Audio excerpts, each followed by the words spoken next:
Ерекше дәмді медовик тортын дайындаймыз. Ол үшін ең алдымен 160 грамм балымызды ыдысымызға салып, отқа қоямыз. Балымыз қайнауға жеткен кезде 2 шай қасық ас содасын саламыз. Жақсылап араластырамыз. Міндетті түрде тереңірек ыдыс пайдаланыңыздар, себебі ас содасы балымызды жақсылап көтереді. Осылай жақсылап араластырамыз. Үзбей араластырып отырамыз. Балымыз осылай қоңырланып, әдемі карамельный түске боялады.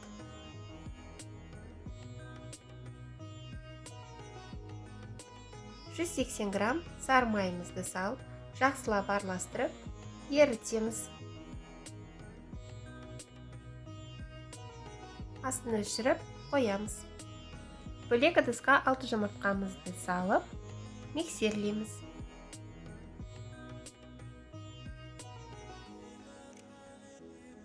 Сәл тұз қосамыз. Және 180 грамм құмшекерімізді салып, тоқтатпай миксерлейміз. Жұмыртқамыз толық ағарып көтерілгенше миксерлейміз. Дайын болды. Енді салқындаған балымыз бен майымызды біртіндеп құйып қосамыз.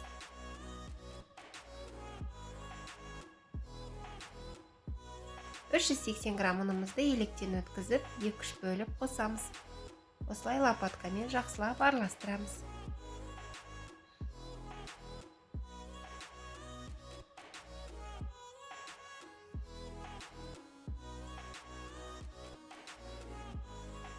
Барлық ұнымызды салып алған соң өстіп араластырып дайындаймыз. Жақсылап бір келкаға араластырып аламыз. Араластырып алған соң пергамент қағазын дайындаймыз. Менікі диаметрі 22 см. Әрбір коврышқа 4 ас қасықтан саламыз.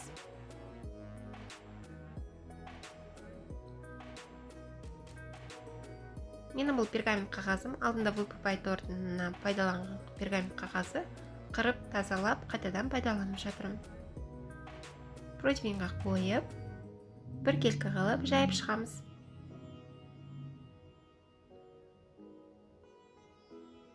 Қысып тұрған духовкада 170 градуста 6-7 минут пісіріп аламыз. Корж өте тез піседі және тез суиды. Осылай пергамент қағазынан салқындаған соң ажыратып аламыз. Мен тортты диаметрін 20 см қылып жинаймын, сол себептен артық 2 см кесіп алып тастаймын. Оны осылай блендердің салып ұсақтаймыз. Кейін торттың бетіне сепкенге пайдаланамыз. Енді кремін дайындаймыз.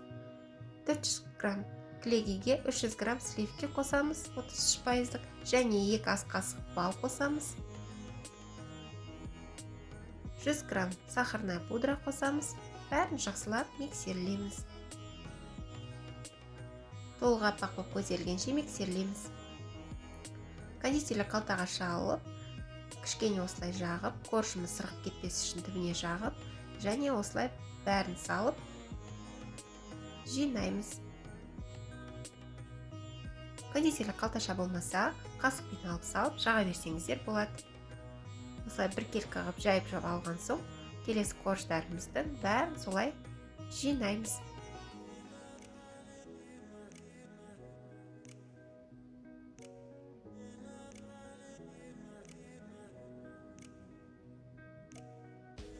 Қалған кремімізді бетіне жағып шығамыз.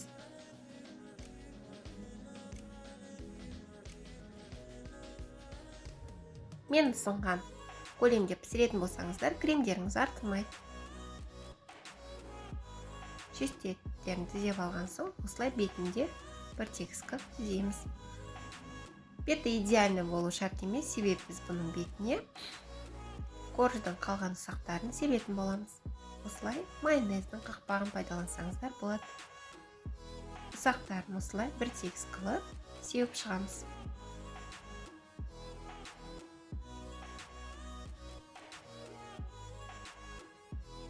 Жан-жағында осылай лопатка көмегімен жағып шығамыз.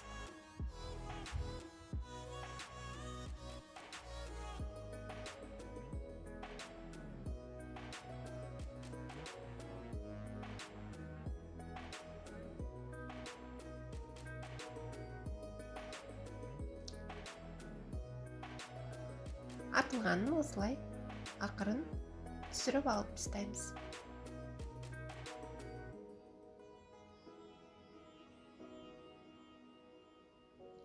Тортты осылай қалдырсаңыздар болады. Тағы да бетін өздеріңіздің фантазияларыңызға байланысты әдемілесеңіздер болады. Өте дәмді, міндетті түрде дайындап көріңіздер. Ас болсын.